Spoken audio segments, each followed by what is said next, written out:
explorers, and welcome to another video. Today we are going to talk about the different DNS records that goes on in order to ensure that you can send email. So you have a couple of different ones. You have the SPF, the Sender Policy Framework. This will tell the recipient if your domain is allowed to send email on your behalf. Then you have the DKIM, the Domain Keys Identified Mail. This will give the recipient a way to get a public key that he can see that you have signed your emails correctly and actually receive it that way. And then you have the DMARC, the Domain-Based Message Authentication Reporting and Conformance. And this is a record that tells the recipient how much they should care about your other records and what they should do if anything is amiss. So we're gonna look at this more in detail, so let's switch over to my screen here. So first off, we have this SPF record, the Sender Policy Framework. So it tells you what can you do on this domain. Can you send email from this particular app and so on. And this record is usually on a particular domain. And in my case here, I actually have this record on danielperson.dev, which is my main server. And this record says that danielperson.dev can send for my quiz app. And I also have this reverse DNS for my IP address, so it knows that danielperson.dev is this IP address. And then on the SPF record, you say a particular version. In this case, it's version 1, so SPF 1. And you say that this particular host is allowed to send email. And it has an MX record here as well, so it's email. And it's also allowing sending email from my quiz app. So I've added my quiz app as an optional thing to send email from. Then you tell it what IP address you have, your IP4 address and your IP6 address. And then all here is what should you do with everything else. So I said minus all, so ignore everything else. No one else are allowed to send email from my domain. Or you can say that you would like to be informed about it, but you don't really care, and so on. So you can have a bunch of different settings here, but I just say no one else is allowed to send than me. Then we have the Domain Keys Identified Mail, the DKIM. And this is a way to sign your email. So you can say that it's actually my application that sent this email. So no one else is allowed to send email, and I actually want to sign every email so you know that it's from me. So in order to do that, you first give it a name. This could be whatever. I just gave it DKIM, but you could have whatever name you want. And this is something that you will use in your code later. So if you have a bunch of different applications sending from the same domain, you can of course have multiple domain keys set up here with different names. And then you say the purpose of this, because it's a text record. So you say that this is a domain key kind of thing. And then it's for this my quiz app. So this is a text record for my quiz app, this particular domain. And then you put in this value on that record. It could be a DKIM1, so the version 1. And then I have K, which is the encryption method used.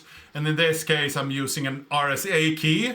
I tried to use an ED25 15 or something like that curve one, because you get smaller keys, but I never got that to work.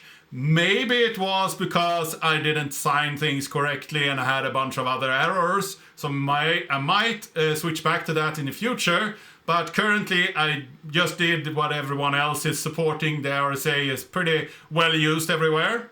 And then you have the actual key in the P record. So these are this particular key that you set in. So you know that you can send for this particular user. And then we have the DMARC, the Domain-Based Messaging Authentication Reporting and Conformance.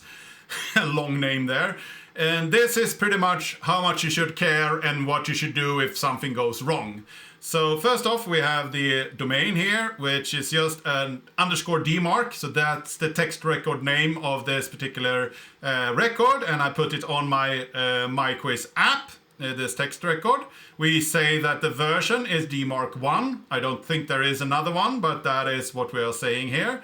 And then we tell it what we should do with the current setup. So for the SPF record, we should reject it. And if the encryption is incorrect, we should also reject it. And then we should set a percentage value on how many of the emails we actually want to check. So we could have a lower value. Currently we say all emails should be checked. 100% of them should be checked. And then we could give an email back. We have a failure email. So this email will get a failure. And then we have an aggregated one. So if you don't want hundreds of emails, you can only have the aggregate if you want. And then you have this failure, which gives you all of them. I have both at the moment. And then you have this RI that tells you how often this aggregated email should be sent. In this case, I say that it should be sent every day. I should have an aggregate, I think. And then we have the SPF record here. What should we do? If the SPF record is incorrect, we should be relaxed about it. So if it's not 100% correct, that's fine. I don't want to reject it on that way. But if the DKIM is incorrect, you should be strict. Just reject and send it off. And last but not least, we have this faux record. And this is what it should do if something goes wrong. Either you set it to 0, then it don't send you anything. Or you could set it to 1, so send me any email that goes wrong. Or if you only want the SPF record to be sent, then the S. Or you can have a D for the DKIM record and you send any errors there. But I want all the errors sent to me, so that's why I set faux to 1. So these are the text records that you need to add to your DNS in order to get the email sent to different providers. So I know that some providers, if none of these are set, the email will never show up in your inbox. It just disappears. So if you want to send email nowadays, because we can't have nice things on the internet anymore, you need to add these records and they need to be correct. And there is a bunch of services out there where you can send an email and they will check these records and look at the signed email in order to see that you actually have done a good job of setting this up. So you could verify that these are correct. But knowing how these records work and what kind of values you can set is essential, even if you are using a third-party service and they give you a record that you could set. Knowing what you set is really good as well. So now we're going to go through and look at the actual sending part of an email. So first off, I have this email send here. And I'm pretty much just saying that I want these headers here. I want to send it from no reply quiz app, reply to no reply quiz app, and with Xmailer. So I have a bunch of headers here. And then I want to add one more signed email header here before I actually run it through and send it out with my mail function. And to this, we send in the reply or the from address, the to address, the subject, and the message. So that's what we're going to add to this signed email method. So let's go into that. So what we do first here is that we see that all the ones that we have here are trimmed, so the subject don't have any extra spaces at the end or in the beginning. Same for the to and from address, because these are because these are given by the user, they can actually have extra information in them. We also want this body here to be a simple body, so we're gonna do a fix with the body that makes it simple. So there is a conformance thing here that tells you how you should have your message confirmed. So the first part here is talking about the header, and the second part is talking about the body. And I say here simple. What does simple mean? It means that the email message should be as is. We should not change it in any way. The only thing we should look for is the ending of the email should only have one carriage return and new line character, not more than that. So we only have one end line in the message, not 100 or something like that. So it will trim off those things, but other than that, it will be very simple. So if we look at this here, I see that I go through the end of the message and see if I have two of them, then I will just trim one off.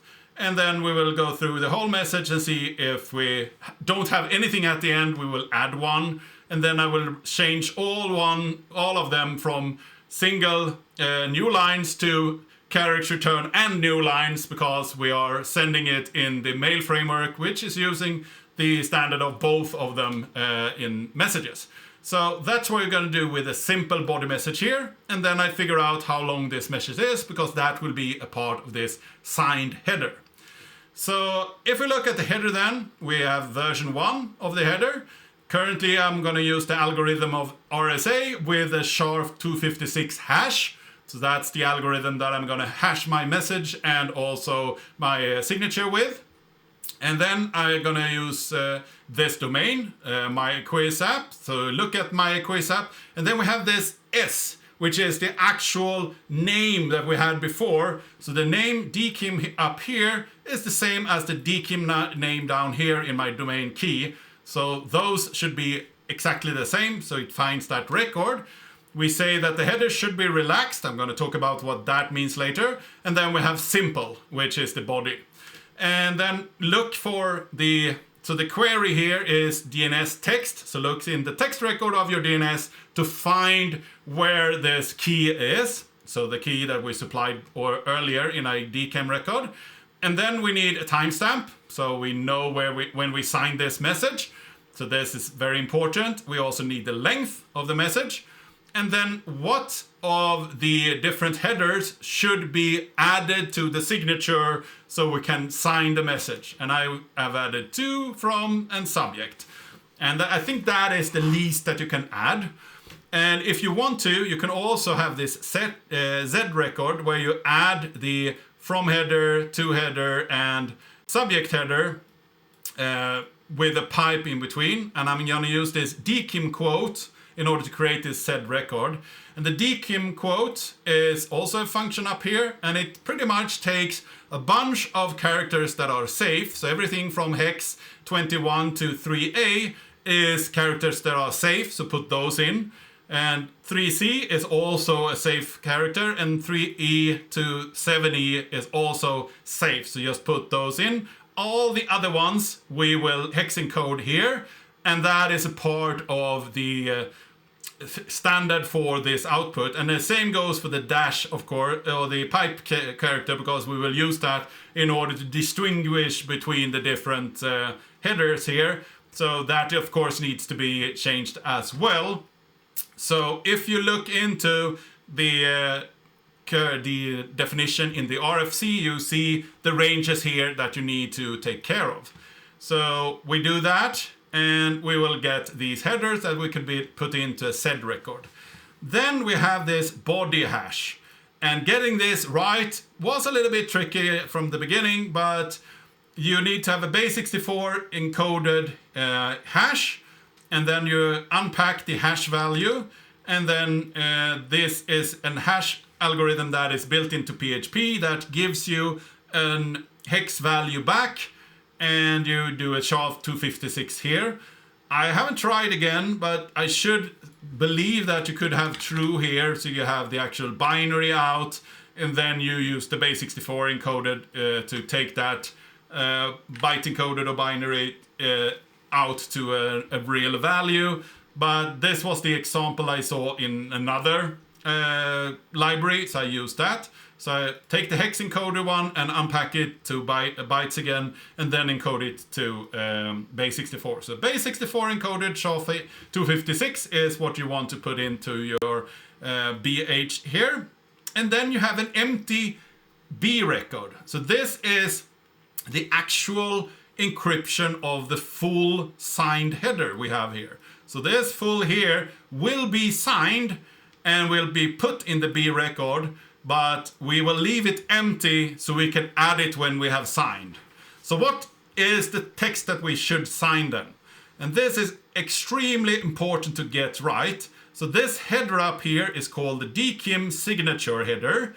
And we see that we add it down here with an extra space in between, and then we add the header, and then we add the text that has been signed, and we end it with the character return and new line. So this is what we will return, but in order to sign it, it needs to follow this relaxed principle. And the relaxed principle says there should be no extra spaces, extremely important, no extra spaces. Every header should be separated with the character return new line, and all of the headers should be lowercase.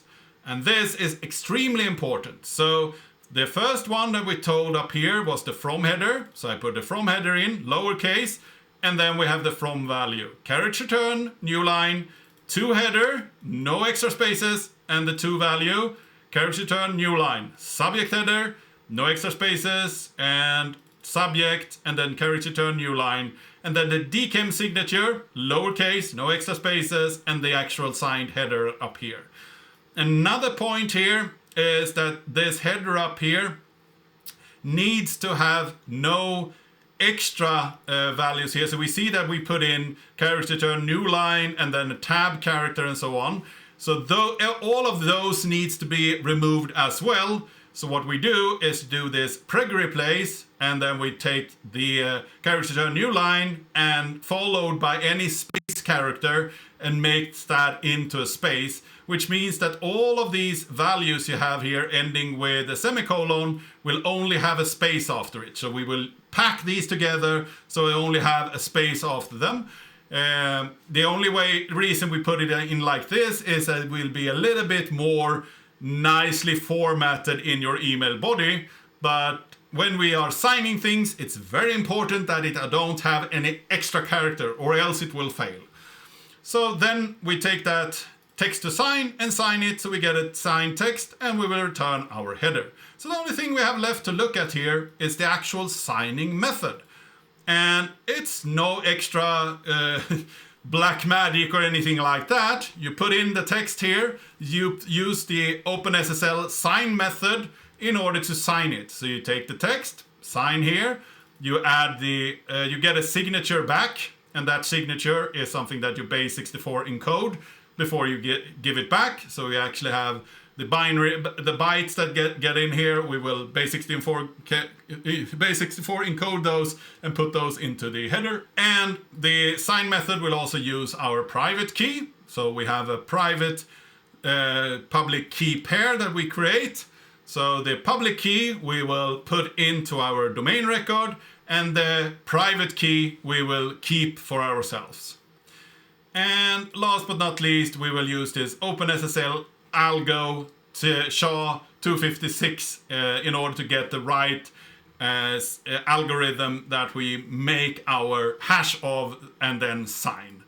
So this is all the code. So let's look at how we create those keys. Now we're gonna create the keys that we are gonna use in our example here. So first off, we're gonna generate our private key. So we use the OpenSSL command, gen RSA, so generate RSA key. The output of that should be a DKIM, the RSA PIM, and then 256 is the actual output. So if we run that, we will get the file called dkim private RSA key. And if we cat it, we will have the data that we will use in our program. So we will put that key into the signing algorithm in order to sign our message. So this is a private key that we will keep safe. Nobody else needs to see this key. This is something that we are using in our application to sign all our messages. Next up, we're going to create the private key, or the public key that we are going to set as a header. So this should be something that is open to the world. So what we put in here is the OpenSSL EC. The in should be the DKIM private RSA PEM. The public output should also be in the output form of dir. Then we pipe that into OpenSSL base64 with a -a, so everything there. That will give us the actual key out on the command line here. So this key that we got here, this is something that we can copy paste into our DNS record in order to sign, or in order to for other ones to verify that we have the private key, that we are the ones signing all our messages. So that's what you're using in your DKIM. and the ones above is what you're using in order to sign your messages. So I hope that you found this interesting. I hope that you learned something today. If you liked this video, give it a like, share it with your friends and colleagues. If you haven't subscribed yet, please do that. And I really hope to see you in the next video.